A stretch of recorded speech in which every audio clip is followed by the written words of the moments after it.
Welcome to the ninth episode of Tahrir Podcast. And my guest today is Lara Kasinof from the last episode. Welcome, Lara. Hi, thanks for having me again. You're welcome. Let's pick up from where we left off last episode. Okay. So, what are some of the things that stuck with you from your time in Yemen? Like stuff that you think about on a daily basis and stuff Sh- like that. sure. I mean, so much. There's, I mean, being in Yemen and especially being in Yemen during 2011 was, I mean, it changed me on a fundamental level. But I think, as it changed a lot of the people who were there on a fundamental level, you can't Mm. really go through something like that and not be changed on a fundamental level, I think. So what I mean by that is, I mean, there's a lot of things. For one, um, I mean, I mentioned this a little bit in the last time we chatted, but the extent to which I saw people coming to, how beautiful it was when people came together, sort of for the right reasons and united together, and it was, and obviously things have gone so poorly in Yemen since, but it was just seeing that and that, like, that was kind of undeniable, that there was something really good that came out of, there was something really special being created there. I mean, there's a million reasons why,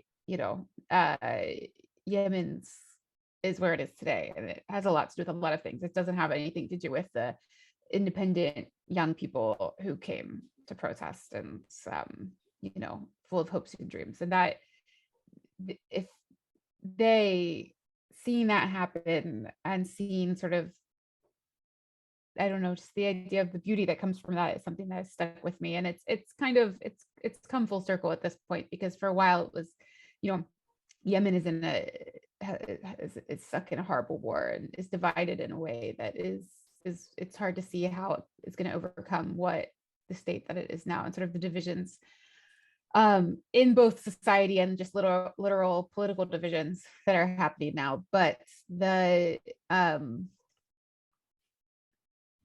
so it was, you saw that and it was like, oh God, it was all for nothing. But I've realized that it's like, it's not for nothing. There was something beautiful that happened when people came together. And I've been at protests in the US since, and protests about Trump, about things like that. I don't know, Black Lives Matter protests. And I see, like, things that I see there I recognized from Change Square from 2011. So it's really, I don't know, it's special to know what happened to sort of live that feeling. So the other thing that, another thing that stuck with me is just, there was a lot of suffering that happened then. So it's hard to, I mean, you're forever changed by witnessing human suffering to that extent. I mean, the government attacked the protesters, with lethal force. Innocent people were killed. Innocent people were injured. You really sort of saw the depths of humanity in those moments. And I think that hopefully that just can, you just hope that kind of witnessing that kind of suffering can at least stick with you to make you maybe a deeper person. And not someone who gets caught up in a bunch of stupid things. Not saying that I definitely do get caught up in a bunch of stupid things and worries, but I don't know, it just helps you sort of see things a little bit more clearly, I think, and just to maybe not hold things as tightly. I don't know. It just there's everything. And then the other thing is, I mean, Yemen is still like a major part of my life. So that, having gone through something like that there and experienced it with Yemenis, a lot of my friends are Yemeni. I talk to, my life has to do with Yemen every single day. I'm always chatting with with people about something. I mean, and I'm making this documentary about Socotra. My life still has a lot to do with Yemen. So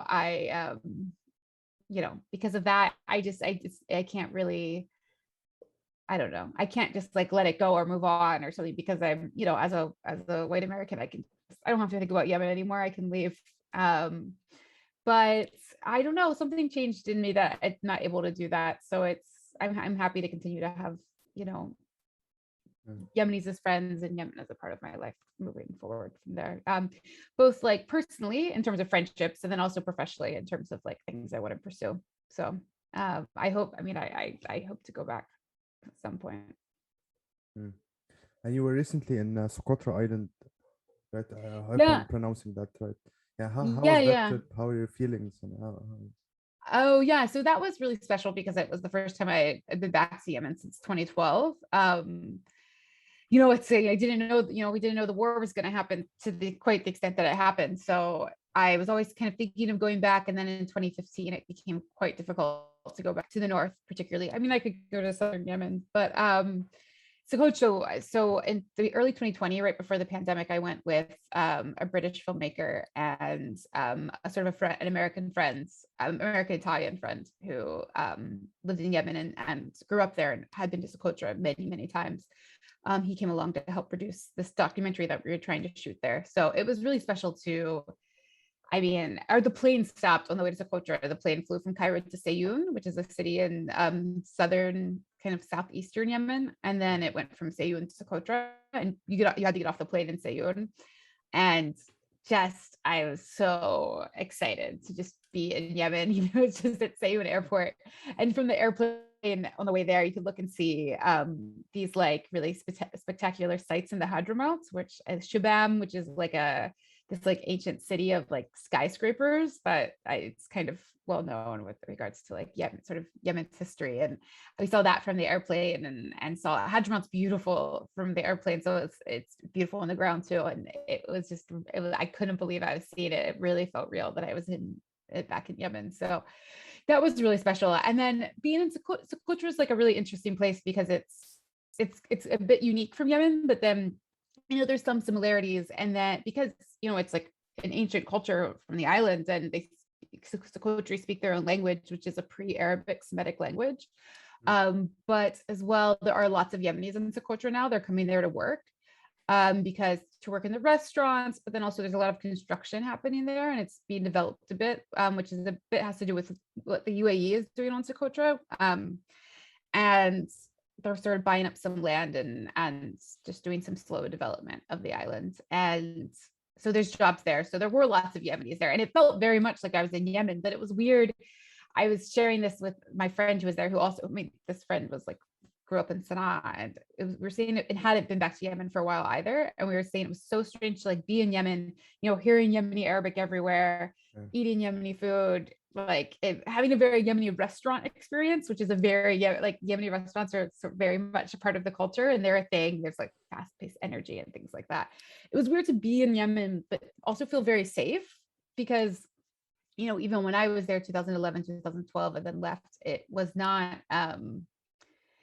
you didn't feel safe. Like it was constantly, it wasn't as dangerous as it is now, but you constantly had to be vigilant with what was going on. And, when you saw soldiers on the street, were they part of the pro-Salah army or the anti-Salah army and things like that? And just Socotra was chill. So it was really, there have been some outbreaks of some issues that have happened there, which is a long story, but in general, it's been very, very safe. So it was just weird to be in Yemen and feel so safe, but be happy to be in Yemen. So that was really a special thing. And I was, but it was also interesting. Socotra and Socotri culture is very, very different. And we spent some time, it's different and the same, it's both, but we spent some time with a Bedouin family up in the mountains, filming with them for a while, and like a remote mountain village. And like the brother and the family didn't even speak Arabic that well, because they spoke Socotri. And it was a special experience, and it felt like, oh my gosh, this feels like so untouched by outsider influence and like untouched by capitalism, but that's changing. But it was really, I don't want to call a place untouched because a lot of, from, as a Westerner, but it's untouched by Western, or that sort of Western influence. And it was, but that's changing right now. So that's kind of some of what we were trying to capture with the documentary. But it's stunningly beautiful, and it is, just a place with its own culture and own people, and but it was also nice to be among Yemenis, like at the restaurants and stuff, who would come there to work. So I definitely got me thinking that I wanted to go back to Yemen soon, and just southern Yemen to like Aden and things like that, which is, we'll see. Hopefully it'll happen. That'd be possible. Is it possible, you asked? Yeah. It is possible. It is possible. I would have to get a visa, which seems possible. I mean, Aden is like, kind of dicey. Sometimes it's always dicey, but there, foreigners do go there, and it is journalists have gone, and it is, I mean, journalists have gone to Houthi controlled Yemen as well. Not as much journalists who lived in Yemen previously. I wouldn't want to do that. But I would love to go to southern Yemen at some point. So I hope that can happen. You just have to be careful and things like that. The problem is that, you want to go, if I went there to report, and you want to report on the war, and a lot of the war is happening in Houthi controlled areas. So that is a bit tricky then to figure out what is the story I would report on from the South. There is a lot happening in the South, but it's a little bit less of interest to American publications, like with regards to the Southern separatist movements and the government and things like that. But there's many stories there. I just have to figure out, the best and smartest way to go back, I guess. Yeah. And what do you do now?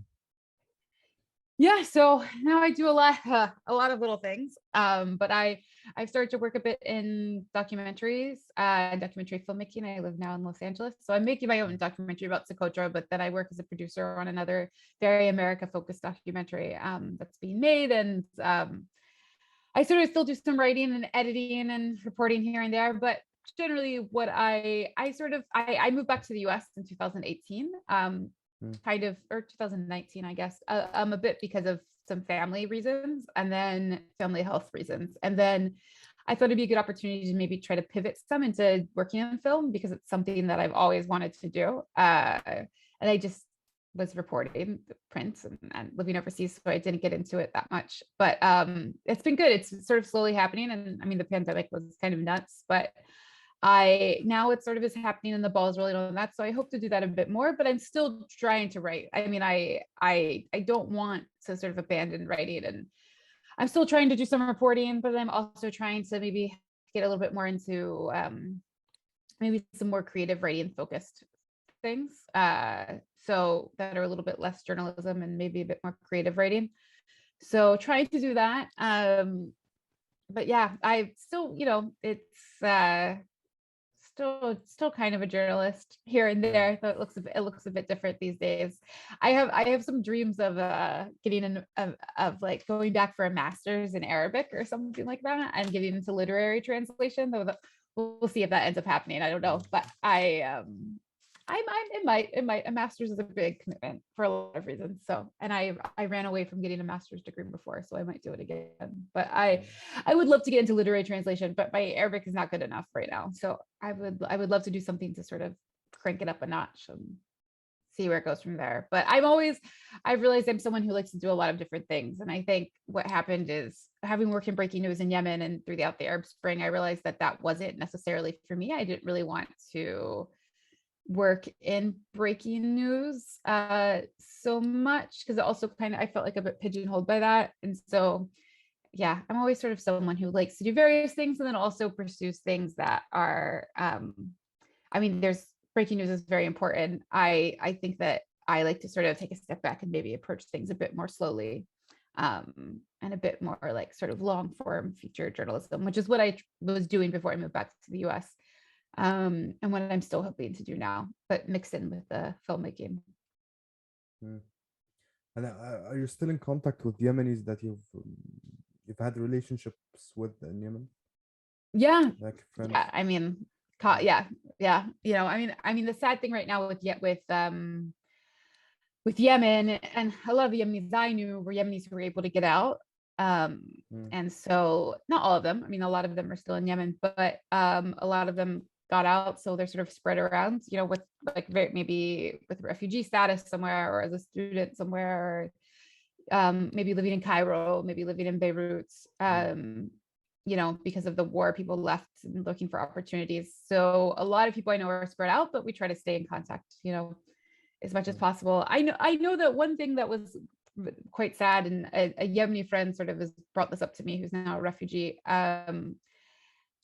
said that they felt like there was a very much a lack of closure with regards to their lives and what they were doing in Yemen. They were involved in so much activism, and then the war happened and everyone kind of left. And there is sort of that sad part of it, that it feels like everyone left and got spread out and there was a lack of closure. And so that I think that's been hard on people, but I try to stay in touch, and I still meet, I via work reasons, just met a lovely Yemeni woman who lives in Cairo, who I spent some time with when I was just in Cairo last month. So it's still, it's just become a part of my life. It's not like anything, I don't know, it's personal. Like it's just become my life, a personal part of my life now, is that I'm friends with lots of Yemenis, so, which is nice. Mm. And do you recall meeting Tawakkol Karman in the media tent? You wrote about it in the book. How was that? Yeah. I remember, I can tell the story about Tawakkol, especially now because the person's passed away who the story is about. Not Tawakkol, but someone else. But I met Tawakkol a number of times before she was nominated for the Nobel Peace Prize. When the government arrested her at the very, very beginning of 2011 in the protest movement, kind of before the Egyptian revolution happened, there were, like I spoke about last time, there were sort of these organized protests by the opposition coalition. When Tawakkol was arrested, that kind of started something. It started the government. It was like the government was really provoking, and by arresting her, because she was sort of a big figure in Yemen's Islamist party, Al Islah, and then I don't know, there was a big pushback against that, and I remember that did start to feel as well like something was starting until got kidnapped. I remember for the Nobel Peace Prize, I remember going to Change Square. I was trying to track her down in your Laura, your day, voice and I is found cutting off. her in a tent, in the tent where she normally was. I can't hear you. I knew her and her husband, and it was just, nominated for Nobel Peace Prize. Okay. Yeah.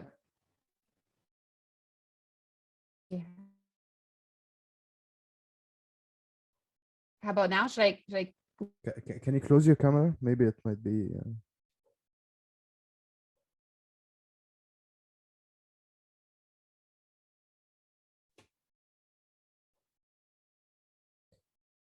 Hey, can you speak now? Yeah. How about now? Yeah. It's Okay. fixed. Yeah. Great. Yeah. So Yeah. you were So talking about the kidnapping. That's when it started cutting off. that's when it started cutting out. Okay. Yeah. So when Tawakkol was arrested, that was a big moment of when it felt like things were sort of kicking off with regards to the protests. The moment when it really felt like it was the moment after the Egyptian revolution, but still when Tawakkol was arrested, which was early January, I think, if my memory serves me correctly, that's when, I don't know, it just felt like the energy was changing. The opposition was really upset at that, particularly the Islamist party, of which Tawakkol was a member. But anyway, going back, so I had met her a number of times and knew her, and people really didn't like her, I will say, from the ruling party. But she comes from a family steeped in Yemeni oppositional politics, so it's her and her family and things like that. But anyway, I remember when she won the Nobel Peace Prize, which I believe was early October 2011. I went to her tent, where I knew where her tent was at Change Square, and I went into her tent, and her husband was there, sort of standing guard, and she was in there, and she was talking with some Yemeni women who were sitting in the tent with her, and it was so crazy that this person just won the Nobel Peace Prize, and here she was, just sitting here on the ground in Change Square, talking with these women, and then I asked her if I could talk to her a bit for an interview, and she agreed, and we were chatting, and then while we were chatting, I got a phone call from a Yemeni friend who was related to this guy who's he was the former prime minister. His name was Dr. Abdul Karim al-Iryani. He has since now passed away. And he was very close with Saleh. He had been the prime minister, and he still was kind of Saleh's informal advisor, or maybe not so informal, but He was definitely a very important person in the ruling party, but he was seen as a bit more of a moderate, and he was kind of like the intellectual of sort of the upper echelon of Yemeni ruling party. And he was a very nice guy. And I knew him. And anyway, one of his family members called me and said, Laura, are you with Tawakkol right now? And I was like, yeah, I'm with Tawakkol. And he said, okay, well, Dr. Abdul Karim wants to talk to her, wants to tell her congratulations. And he didn't know how to reach her, but we figured we could reach her through you. And I was like, okay, yeah, I am here with her.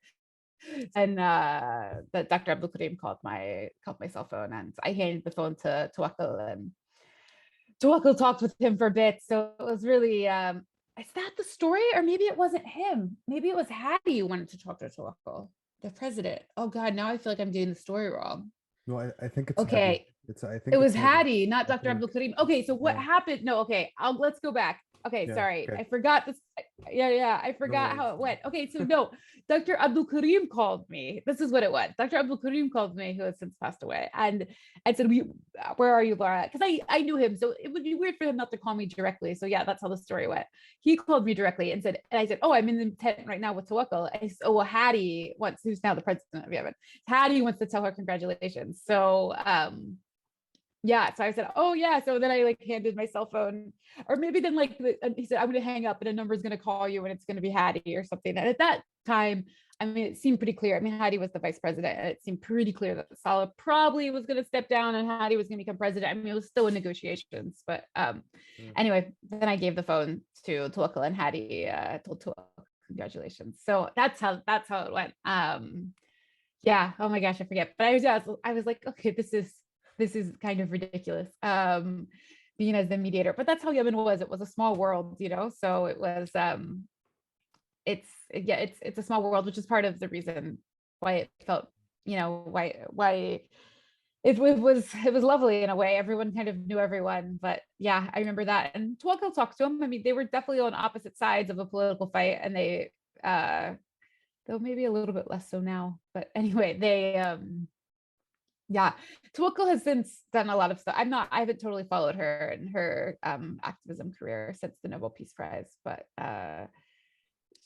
sometimes she says things that can feel a bit crazy, I think, with regards to Yemen. But she, but at that time it was nice. And the one thing about Tawakkol I will say is that, I don't know what she's been doing recently, but at that time, she was at Change Square, sitting on the ground, talking to some poor Yemeni women. I mean, women who were middle class or less, and sort of being there and talking to them lovingly. And she did, she was talking to them in a really loving way. And there's a lot of sort of Yemeni women within the elite class who have politically minded this and that, but they wouldn't be doing that. So that was special to see that, I think. And yeah, that's it. So it was the conduit between her, and Hadi wanted to tell her congratulations, and they couldn't figure out how to reach her, so they called me. Anyway, yeah. And are you working do you have any future plans, like beside this documentary you're working on? Do you have like another book or something you're producing? Oh, I have some dreams for a book, but I'm keeping it under wraps for now. Yeah. I actually do have dreams for a book that has to do with Yemen, but it doesn't really have to do with the war. It's about something else, but I can't say anything now. Okay. Unfortunately. And do you have any tips for aspiring journalists and stuff like that? Yeah, I mean, I've been asked this question a lot, and it definitely would depend who was asking. Like if an American was asking, or versus an Egyptian or a Yemeni or something like that. So I don't. Yeah, I mean, I can answer the question more so as an American, because that's what I am. So it's a little bit. It's so if your audience is, I feel bad answering it as an American, but typically what I would say is to an American is move overseas and move out of the US and try to get a job for an English language publication in another country. I mean, there's less and less these days. There are a couple big ones that people used to sort of launch their careers working for. I mean, Daily News Egypt was one of them. Daily Star Lebanon was another, which I think just folded. There's an English language publication in Cambodia, which is one where a lot of people got their start. But anyway, that was just working for an English language publication overseas is the best way, I think, and getting out of, there's too many people in the US trying to be journalists. So that, and then also learning a foreign language, because it's such an asset to do that. So learning a foreign language and going and working in that place, it sort of it gives you an advantage over other people. So that's one of the big things. But for people who are, for everyone everywhere, I would say it's just kind of do it, which I know sounds really crazy, but the funny thing that happened with me in journalism, I remember someone, when I was just working at an English language magazine in Cairo, and I kind of liked it. I realized I kind of liked a lot of things about journalism, but I didn't study journalism. I didn't know anything about it. And I realized that it was, if you have good ideas, you can kind of just do it. So it's, I had a lot of, privileges in many ways, but also with regards to, if you can write and you can come up with ideas, then you can pitch them, and it's really, and like, you're going to have a lot of setbacks, and get a lot of rejection. I still get so much rejection all the time now.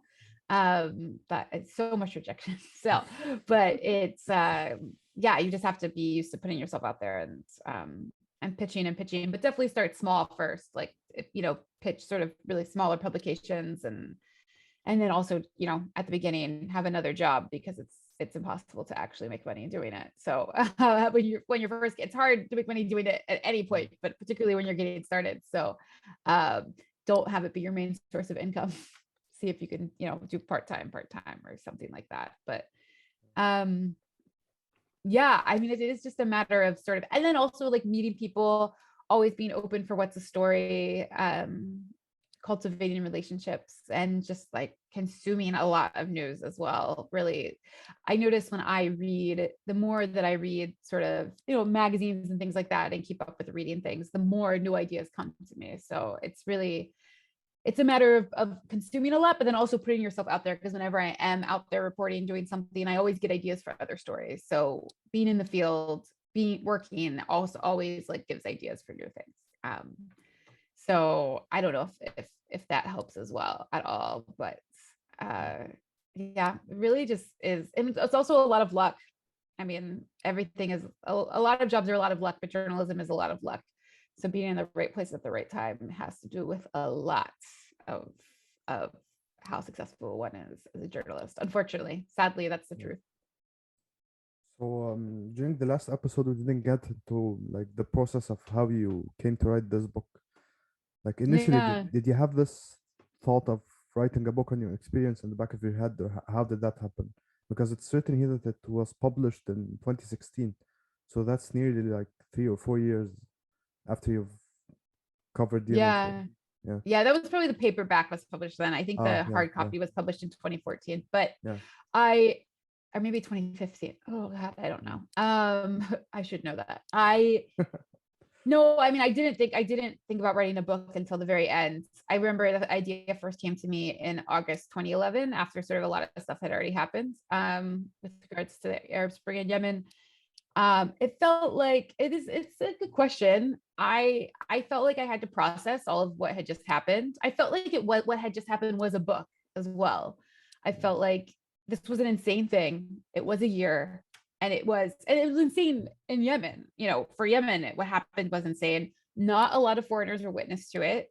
So I felt like getting that down, what happened that year, was really important. I felt like the same thing happened to me personally within that year. And I felt like those two stories, sort of what happened with Yemen and what happened with me personally, could be told. And I felt it occurred to me that I had a book in me, basically. And that was, I remember thinking like, well, okay, if I feel that way, then I should probably pursue it, because how many times is it so clear, like to you that there is a book, like this is a book, and it's just so clear how it can go. so that was part of it. I mean, I did want to record what happened in Yemen for Yemenis. I mean, for the the purpose of recording it. I wanted to record what was my experience in Yemen, because I think that it, it's very different than what a lot of foreigners think with regards to what life is like for a foreigner in Yemen. And I thought that it was important to write about that, about all the things that, these sort of crazy things about suffering and witnessing violence, but also how Yemenis responded to me within that violence. I thought that it was something really special, and I thought that I wanted to write it for that purpose. And some occasionally people read the book and I'll see reviews, or I'll hear reviews or something where it's like, oh, I learned a lot about Yemen and Yemenis' reaction to foreigners and things like that. And I really appreciate that people got that from when people get that from the book. It's what I appreciate, because it's not a pure political history. Like, if it's a political history, it wouldn't be about me. I was, it's about something else. Sometimes people read it, I think, for like a pure political history, and I'm like, well, that's definitely not what it is. But I feel like I say that at the beginning, so I don't know why they'd be reading a memoir for political history. But anyway, so and then I think that also then I left Yemen, and I felt like I left Yemen at the end of beginning of 2012, and I felt like it was something I had to do. That's when at first it like occurred to me, like, oh, I have a book inside me. Maybe it's something I should do. And then it became something I had to do, where I just felt like I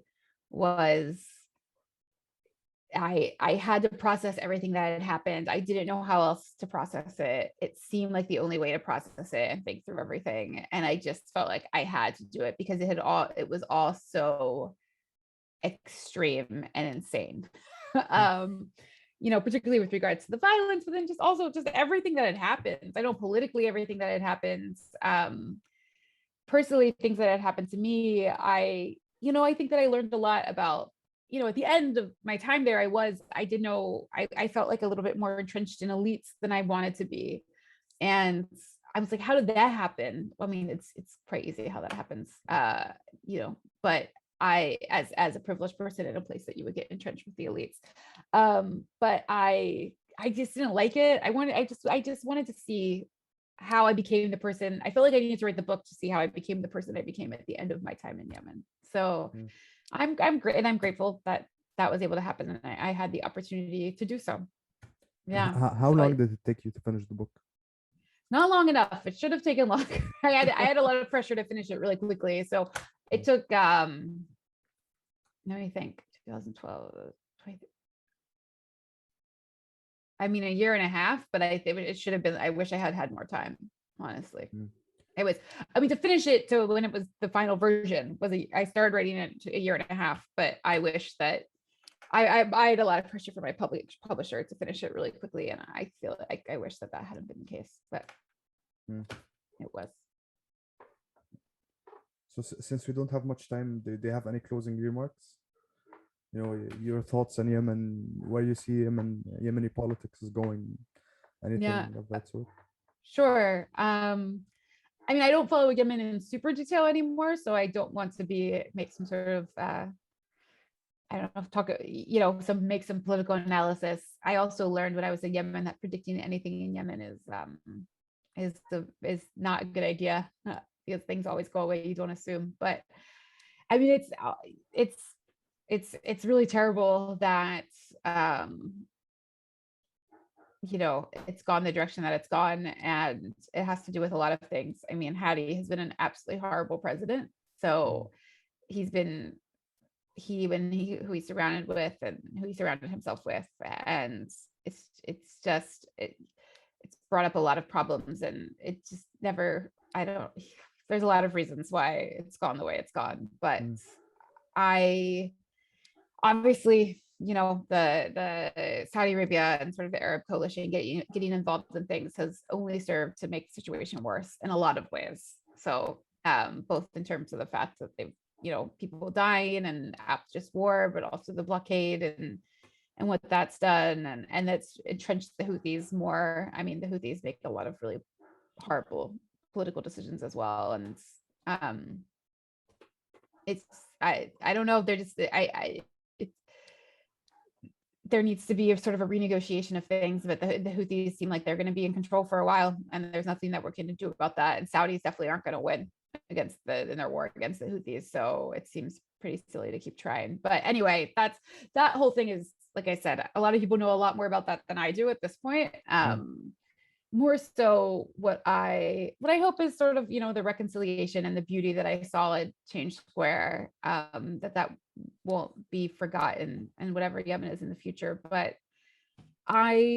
it is really sad. I mean, Yemenis were actually really good at conflict negotiation, and then Yemeni tribalism is quite good at conflict negotiation. And I don't know, there was sort of this breaking down of society that happened when the Houthis took over, and a dividing of society that it seems like it's hard to overcome, and I'm not really sure. I mean, there's a lot of reasons why that happens, but yeah, that's been the saddest part, I think, is seeing people, people who are from the north who maybe are Sayyids, are Hashemites, people, then other friends were like, oh, you're Houthi, because the Houthis really privileged Hashemites. And it's just like, no, they aren't Houthi. Like there's a really sort of dividing like that, but sort of around the polarizations happening around the world, and polarization really, really happened in Yemen as well. And yeah, that's been really sad. But I'm not sure. I mean, whatever is going to happen, if Hadi is still president, it's not going to go well. It doesn't seem. Right. Thank you so much, Lara, for your time. Thank you so much. Yeah, thank you. Yeah. Thanks so much for having me. It was my pleasure. And to everyone listening, this is Lara's book. Don't be afraid of the bullets. I'll put the link in the description on Apple Podcasts, YouTube, everywhere, so you guys could buy it. And I recommend you do. It's a great read. And that's it. Thank you for listening. All right, thanks.